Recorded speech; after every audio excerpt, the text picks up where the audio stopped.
Во своето 4-годишно постоење, Центарот за етнологија и фолклор постојано се занимава со заштита на македонското изворно творештво, како една од задачите им е и прибирање на македонските носии од Пелагониско-битолскиот регион, посебно заради трендот за багателни цени неколку илјади евра, носиите да не завршуваат преку граница кај јужниот сосед. Според последните податоци, оваа појава била намалена, се претпоставува заради грчката криза. Грците последно време со таа кризата таму не можат да изнесат ништо. Тука имаат големи царини плаќат.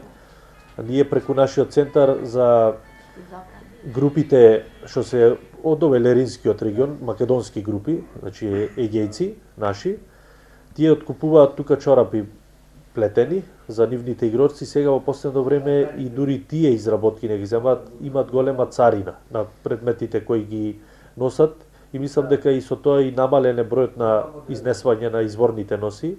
Порано го имаше тој тренд често и по пазарите тука низ Битола.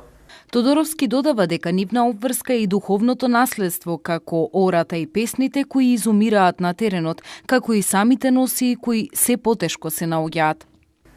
Во ова поново време сега потешко е да се најдат, бидејќи и никој веќе и не ги произведува носите.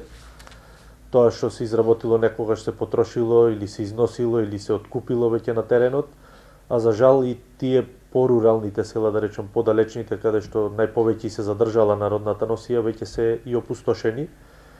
Народот живее во Прилеп, во Битола, во поголемите градски центри и не можеме и да ги наоѓаме. Тоа што се наоѓа, мислам дека и